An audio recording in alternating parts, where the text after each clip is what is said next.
कल हमारा चैप्टर चल रहा था सॉल्यूशन बिलियन, और जो सॉल्यूशन चैप्टर था उसमें सांद्रता तक हो गया टॉपिक, और हमने सांद्रता की एक इकाई पढ़ ली जिसका नाम था प्रतिशतता। तो हमने सांद्रता की एक इकाई पढ़ी थी प्रतिशतता, ठीक है। प्रतिशतता हमने पूरी की है। अब हम इस प्रतिशतता पर आधारित न्यूमेरिकल करेंगे, ठीक है। तो प्रतिशतता पर आधारित न्यूमेरिकल करें तो सबसे पहला न्यूमेरिकल है प्रतिशतता पर 11 ग्राम ऑक्जेलिक एसिड। तो ऑक्जेलिक एसिड है 11 ग्राम। 11 ग्राम ऑक्जेलिक अम्ल से 500 ml विलयन बनाया गया। तो 11 ग्राम ऑक्जेलिक एसिड से 500 ml विलयन बनाया गया, ठीक। इस विलयन का घनत्व, ये जो विलयन बनाया है इस विलयन का घनत्व, तो विलयन का घनत्व 1.1 ग्राम प्रति मिलीलीटर प्राप्त होता है। तो इस विलयन का घनत्व कितना प्राप्त होता है? 1.1 ग्राम पर मिलीलीटर, ठीक है ना। विलयन का घनत्व इतना आया। तो उसने कहा तो द्रव्यमान प्रतिशत बताइए। तो इसका द्रव्यमान प्रतिशत बताना है। नहीं, ये हमारे सामने एक न्यूमेरिकल है प्रतिशतता का, और इसमें द्रव्यमान परसेंटेज निकालनी है, ठीक है। तो सबसे पहले हमने 11 ग्राम से, यानी ऑक्जेलिक एसिड जो है उस ऑक्जेलिक एसिड की जो मात्रा है, ऑक्जेलिक अम्ल की मात्रा, ये बराबर है 11 ग्राम। इसका मतलब ऑक्जेलिक अम्ल से 500 मिलीलीटर विलयन बनाया गया है। तो ऑक्जेलिक अम्ल की मात्रा 11 ग्राम है हमारे सामने। इसका मतलब ऑक्जेलिक अम्ल इस प्रश्न में विलय है। क्या है ये? विलय। इसका मतलब विलय की मात्रा 11 ग्राम प्राप्त हुई हमें, ठीक है ना। अब हमें द्रव्यमान प्रतिशत निकालने के लिए विलयन की मात्रा चाहिए। तो भाई विलयन का द्रव्यमान कितना होगा? विलयन का द्रव्यमान, और विलयन का द्रव्यमान तो प्रश्न में दे ही नहीं रखा है, और विलयन का द्रव्यमान निकालेंगे कैसे? बराबर ये जो घनत्व है इसको गुणा करेंगे आयतन से।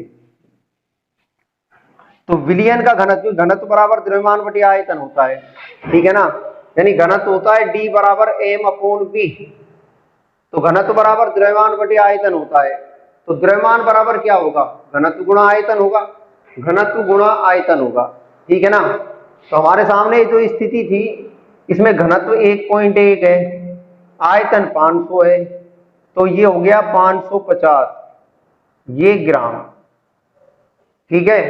तो विलयन का द्रव्यमान कितना प्राप्त हो गया? 550 ग्राम प्राप्त हो गया। अब हमारे सामने द्रव्यमान प्रतिशत है, यानी small w upon capital W percentage बराबर। इसका सूत्र क्या होता है?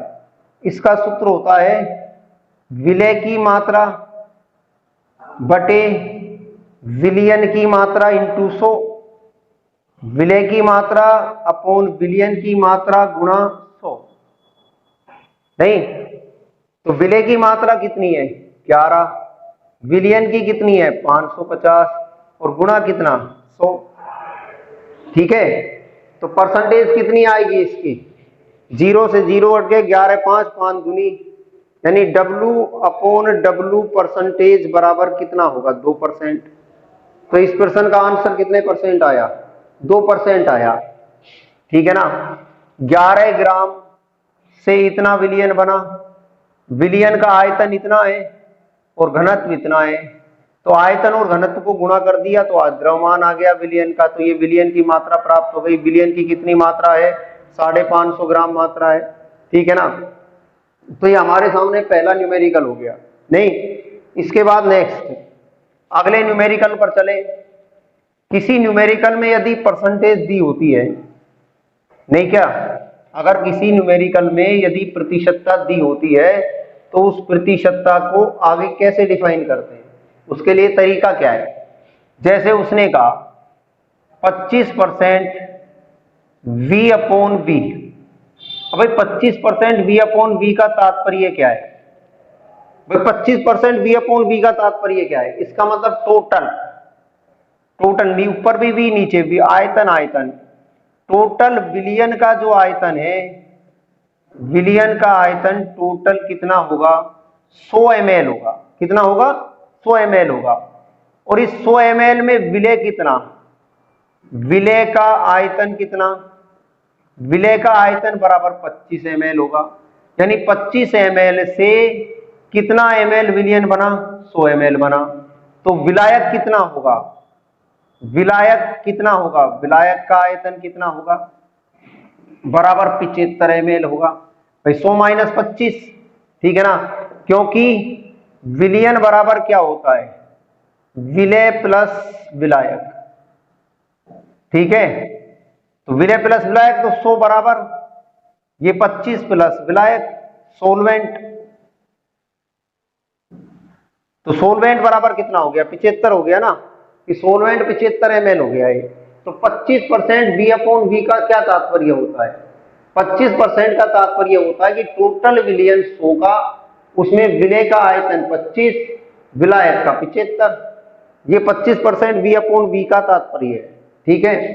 अगला न्यूमेरिकल ले। अगला न्यूमेरिकल क्या है? अगला न्यूमेरिकल है, उसने कहा 2% W अपॉन V NaCl का 500 ml विलयन बनाने के लिए कितने ग्राम NaCl की आवश्यकता होगी? तो कितने ग्राम NaCl की आवश्यकता होगी? 2% W अपॉन V का कितना विलयन बनाना है? 500 ml। इसका मतलब ये W अपॉन V का प्रश्न है, मतलब द्रव्यमान आयतन परसेंटेज का प्रश्न है। इसके अंदर उसने विलयन का आयतन तो दिया, विलयन का आयतन बराबर कितना दिया? 500 ml दिया, ठीक है ना। उसने द्रव्यमान आयतन परसेंटेज कितनी दी? द्रव्यमान आयतन प्रतिशत दी 2%। और किसकी मात्रा पूछी? NaCl की मात्रा बराबर बताओ कितनी होगी, ठीक है। न्यूमेरिकल के अंदर सूत्र है हमारे पास, W अपॉन V परसेंटेज बराबर क्या होता है?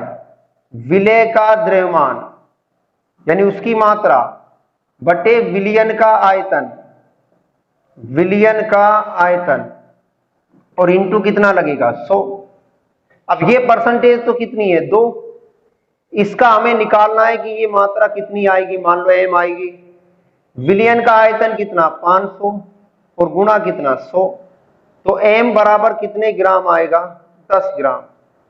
इसका मतलब NaCl का 2% का 500 ml विलयन बनाने के लिए कितने ग्राम NaCl लेना पड़ेगा? 10 ग्राम NaCl लेना पड़ेगा। 2 जीरो से 2 जीरो गई, 5 दूनी 10 हो गया, ठीक है ना। तो 10 ग्राम NaCl से 2% क्या बन जाएगा? W अपॉन V बन जाएगा।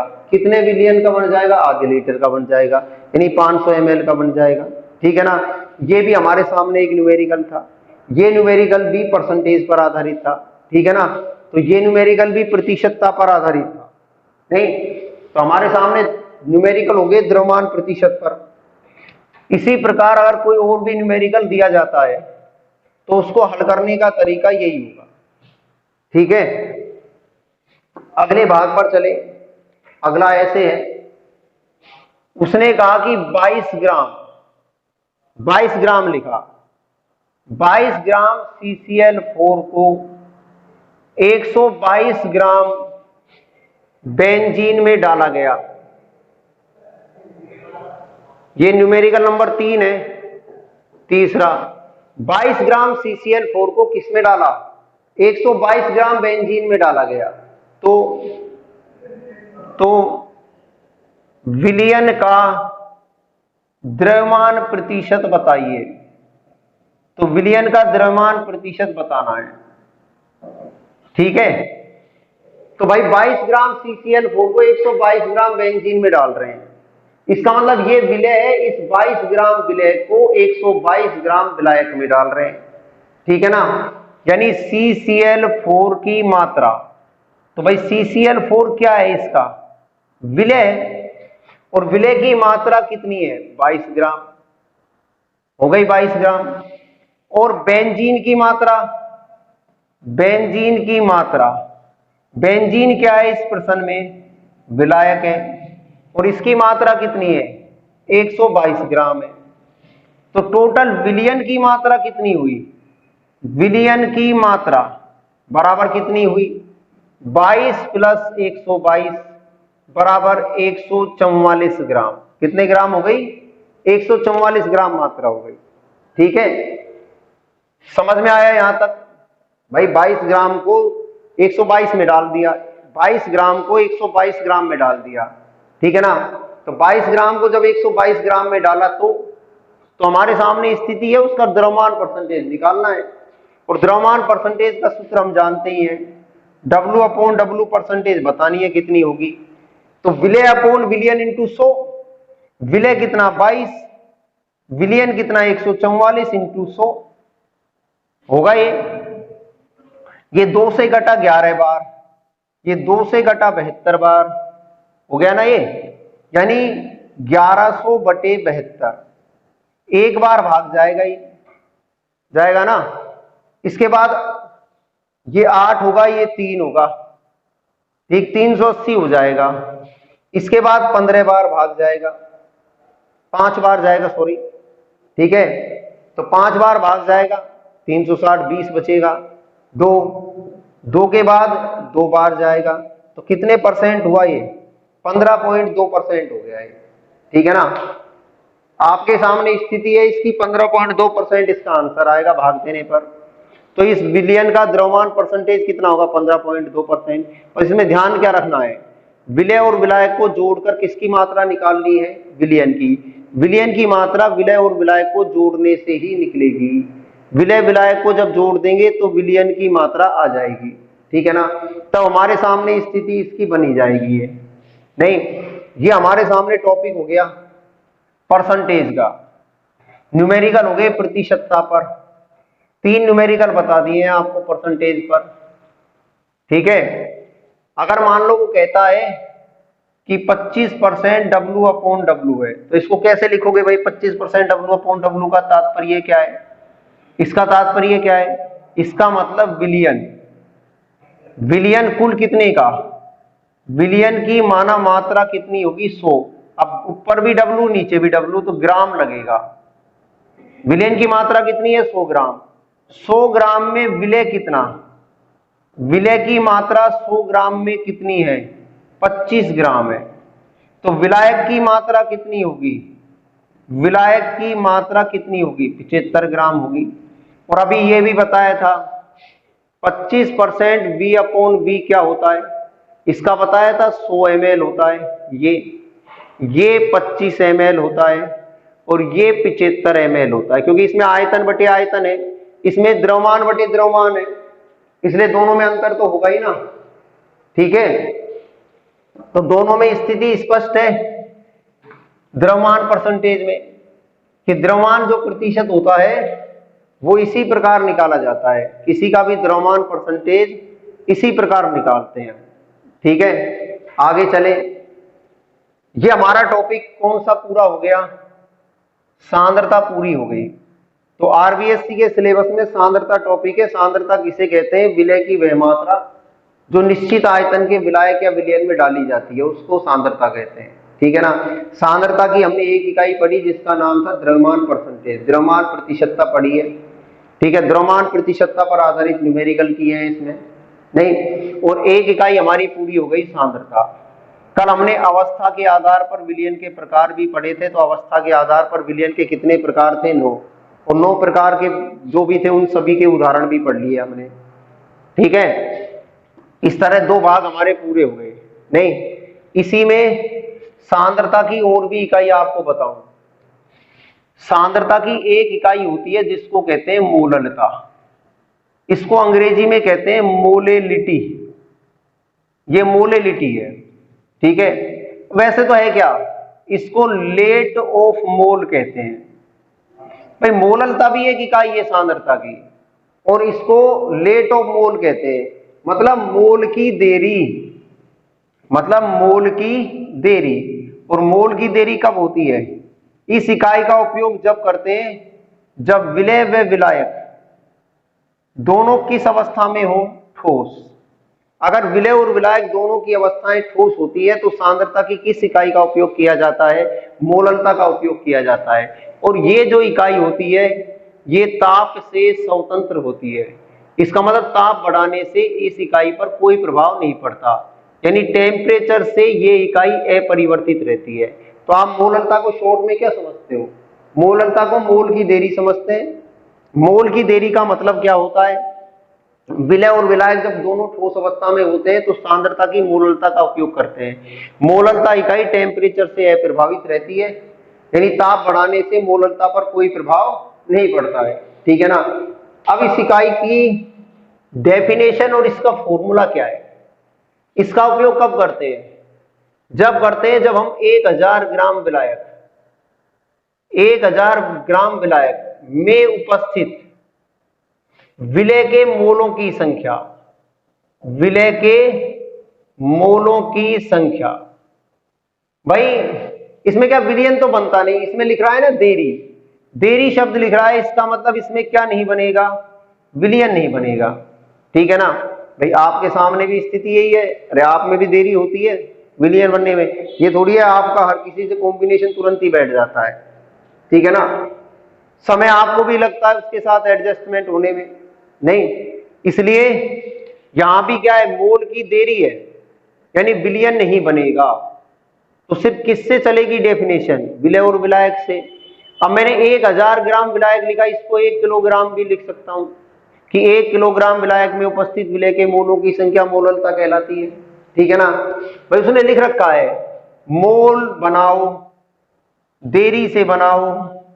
ठीक है ना, किसके साथ बनाओ? विलायक के साथ बनाओ।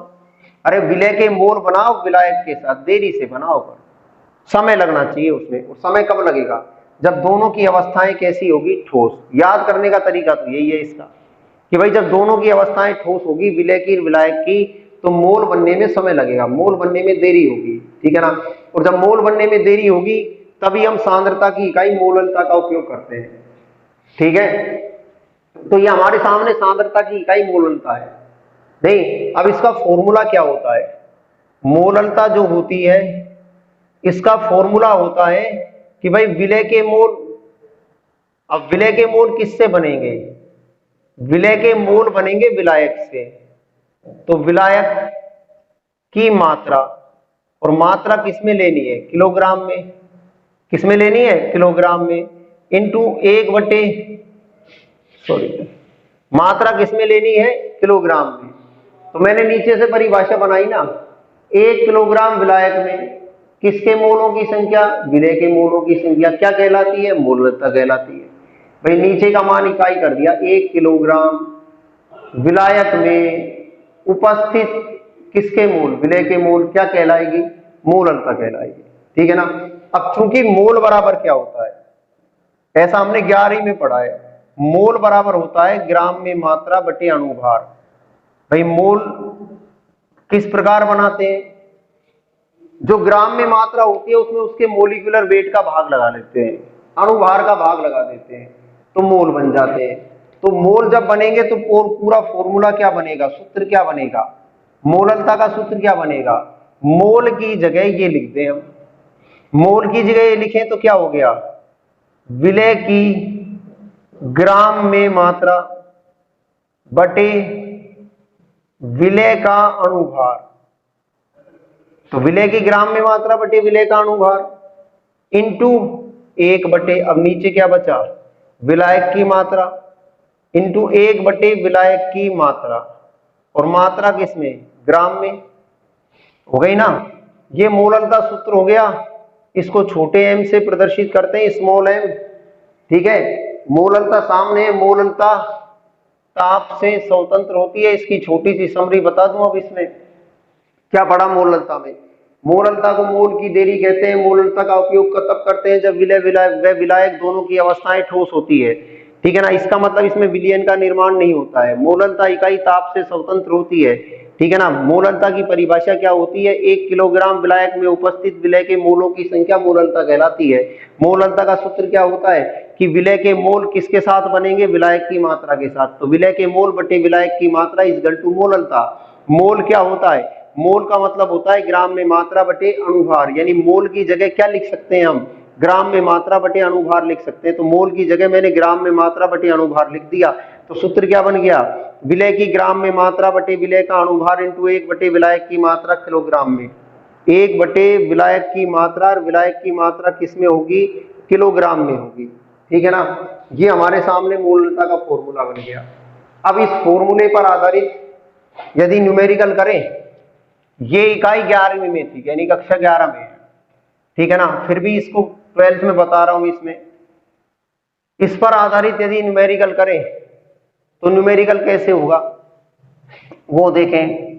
ये हमारे सामने प्रश्न है, प्रश्न ऐसे है, उसने लिखा 20% W/W C6H12O6 की मोललता बताइए, मोललता बताइए। अब 20% W/W की मोललता बतानी है हमें, ठीक है ना। तो इसका मतलब ग्लूकोज की मोललता बतानी है, कितने परसेंट ग्लूकोज दिया, 20%। तो 20% ग्लूकोज की मोललता बतानी है W/W में। तो अभी W/W का मतलब समझाया था 20% में। इसका मतलब C6H12O6 की मात्रा, ये तो कितने ग्राम है, 20 ग्राम है, क्योंकि विलय कितना है, 20 ग्राम ही तो है। विलय का नाम क्या है, C6H12O6 है, ग्लूकोज है, तो ग्लूकोज 20 ग्राम है। तो टोटल विलयन की मात्रा, तो टोटल विलयन कितने ग्राम का होगा, 100 ग्राम का होगा। तो भाई विलायक की मात्रा, विलायक की मात्रा कितनी होगी, 80 ग्राम होगी। 100 में से 20 घटा देंगे, 80 ग्राम आ जाएगी। कौन सी इकाई निकालनी है, मोललता निकालनी है। तो मोललता में विलायक की मात्रा को किलोग्राम में लेते हैं, तो किलोग्राम बना दें 80 बटे 1000, ये किलोग्राम बन गया इसका, ठीक है। ये हमारे सामने किलोग्राम की स्थिति हो गई। मोललता का सूत्र क्या था, विलय की मात्रा बटे विलय का अणुभार, विलय का अणुभार इंटू 1 बटे विलायक की मात्रा, और विलायक की मात्रा किसमें लेनी है, किलोग्राम में, ठीक है ना। विलायक की मात्रा किलोग्राम में लेनी है। किलोग्राम में मात्रा जब लेंगे तो इसके आधार पर मोललता का सूत्र जमाते हैं।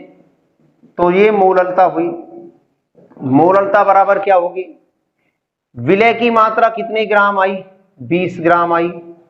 विलय का अणुभार, तो भाई C6H12O6 का अणुभार कितना होगा, 6 12 6। इसका अणुभार कितना होगा, कार्बन का 12 होता है, 12 6 72, एक हाइड्रोजन का 1 12 का 12, एक ऑक्सीजन का 16 होता है 96, टोटल कितना होगा 180। तो इसका अणुभार कितना होगा, ग्लूकोज का अणुभार कितना होता है, 180 होता है, ठीक है। इंटू विलायक की मात्रा किलोग्राम में 80 बटे 1000, तो 80 नीचे रह गया, 1000 ऊपर चला गया, ठीक है ना। ये इससे 4 बार कट गया, हो गया, ये 0 से ये कट गया ये, ठीक है ना। यानी हमारे सामने बचा क्या, 100 बटे 72, कितना बच गया, 18 चौके 72 होते हैं, ठीक है ना। तो 100 बटे 72 बच गया, बराबर 72 एकम 72 हो ही गया, 18 हो गया, ये यहां 18 बचेगा, इसमें 28 बचेगा, इसमें 28 में 0 लगी, 280 हो गया, ठीक है ना। तो 3 बार चला जाएगा, यानी 1.3 m, ये इसकी मोललता हो गई, ठीक है ना। तो 20% ग्लूकोज की मोललता निकालने का तरीका बता दिया कि 20% ग्लूकोज की मोललता कैसे निकाली जाती है। 20% का मतलब टोटल विलयन 100 का, 100 में ग्लूकोज कितना, 20 ग्राम, तो भाई पानी कितना, यानी विलायक कितना, 80 ग्राम होगा, तो विलायक उसमें 80 ग्राम होगा। लेकिन विलायक की मात्रा किलोग्राम में लेनी है, इसलिए इसमें 1000 का भाग लगा दिया, किलोग्राम बन गया ये। मोललता का सूत्र क्या होता है, विलय की मात्रा बटे विलय का अणुभार इंटू 1 बटे विलायक की मात्रा किसमें लेनी है, किलोग्राम में। विलय की मात्रा कितनी थी, 20 ग्राम, और विलय का अणुभार निकाल के बताया 180 होता है अणुभार ग्लूकोज का, ग्लूकोज का अणुभार 180 होता है। विलायक की मात्रा 80/1000, तो 80 नीचे आ गया, 1000 ऊपर चला गया। इनकी काटा पीटी करने पर नहीं, जो गुणा भाग करने पर इसमें जो आंसर आया वो कितना हुआ, 1.3 हुआ। तो इसकी मोललता कितनी निकल कर आई सामने, 1.3 m निकल कर आई। ठीक है ना। तो ये आपके सामने सांद्रता के प्रश्न हो गए, यानी न्यूमेरिकल हो गए, जिस इकाई का नाम क्या था, सांद्रता। ठीक, इसके बाद नेक्स्ट अगले टॉपिक पर चले। इसमें इस लेसन का जो अगला टॉपिक है उसका नाम है विलेयता, सोल्युबिलिटी है। तो इस लेसन के अगले टॉपिक का नाम है विलेयता, यानी सोल्युबिलिटी है। और विलेयता क्या होती है, किसी का किसी में घुलना। ठीक है ना, विलेयता कहलाती है। ठीक है, जैसे कि नमक का पानी में घुलना, शक्कर का पानी में घुलना, ठीक है ना, कार्बन डाइऑक्साइड गैस का जल में घुलना, या कोल्ड ड्रिंक्स की बोतल में घुलना, ठीक है ना, वो विलेयता कहलाती है। तो किसी के घुलने को ही विलेयता कहते हैं, सोल्युबिलिटी कहते हैं। ठीक है, और सोल्युबिलिटी हमें यहां दो प्रकार की पढ़नी है। एक पढ़नी है ठोस की द्रव में विलेयता, और दूसरी पढ़नी है गैस की द्रव में विलेयता। यानी हमें विलेयता कितने प्रकार की पढ़नी है, दो प्रकार की। एक पढ़ेंगे ठोस की द्रव में विलेयता, दूसरी पढ़ेंगे गैस की द्रव में विलेयता। ठीक है ना, तो दो प्रकार की विलेयता पढ़ेंगे, ठोस की द्रव में और गैस की द्रव में।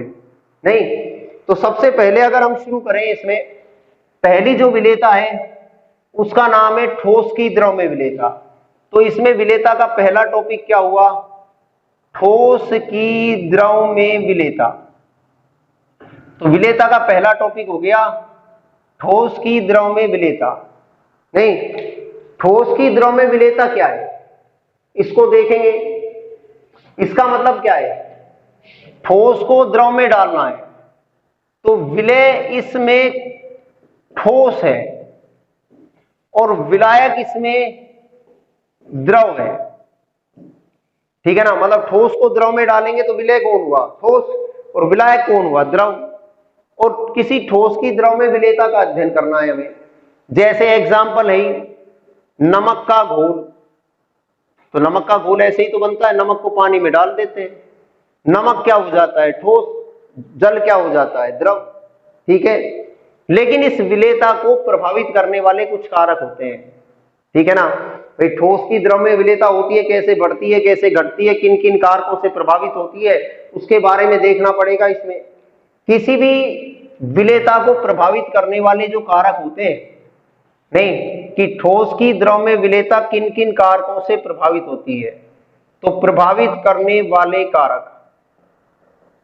तो ठोस की द्रव में विलेयता को प्रभावित करने वाले कारक, और इस विलेयता को प्रभावित करने वाले कारक कौन कौन से हैं। फर्स्ट नंबर 1, सबसे पहला नंबर है प्रकृति। प्रकृति किसकी, विलेय और विलायक की। प्रकृति है विलेय विलायक की प्रकृति। पहला कारक है जो विलेयता को प्रभावित करता है। दूसरे कारक का नाम है ताप, और तीसरे कारक का नाम है दाब। तो ठोस की द्रव में विलेयता कितने कारकों से प्रभावित होती है, 3 कारकों से, प्रकृति से, ताप से और दाब से। ठीक है, प्रकृति से भी प्रभावित होगी ठोस की द्रव में विलेयता, ताप से भी प्रभावित होगी और दाब से भी प्रभावित होगी। इन 3 कारकों से विलेयता को प्रभावित किया जाता है। वैसे प्रकृति क्या है, नेचर क्या है, प्रकृति 2 ही होती है। कुछ तो प्रकृति में ध्रुवीय होते हैं, कुछ यौगिक प्रकृति में अध्रुवीय होते हैं, यानी कुछ पोलर होते हैं, कुछ नॉन पोलर होते हैं। पोलर कौन है, जो प्लस माइनस बनाते हैं वो पोलर कंपाउंड है, और जिनका आघूर्ण म्यू का मान 0 होता है वो नॉन पोलर कंपाउंड है, अध्रुवीय होते हैं। जैसे अध्रुवीय कौन है, I2, S8, N2O2, ये नॉन पोलर कंपाउंड है। कैसे यौगिक है, अध्रुवीय। CCl4, बेंजीन, ये सब अध्रुवीय है। ध्रुवीय कौन है, NaCl है, अमोनिया है NH3, SO2 है, ये ध्रुवीय कंपाउंड है। ठीक है ना, यानी प्रकृति दो ही भागों में बांटी जाती है। प्रकृति के 2 ही प्रकार होते हैं, या तो किसी यौगिक की प्रकृति ध्रुवीय होती है या किसी यौगिक की प्रकृति अध्रुवीय होती है। हम पढ़ रहे हैं विलेयता, तो विलेयता बनेगी कैसे, ठोस की द्रव में विलेयता बनेगी कैसे, उसको बनाने के लिए कितने फैक्टर होते हैं, 3। दूसरे फैक्टर को तो आप सभी जानते हो, हम अगर शक्कर को पानी में डाल दे, टेम्परेचर बढ़ा दे, ताप बढ़ा दे, तो शक्कर जल्दी घुल जाएगी पानी में, ठीक है कि नहीं।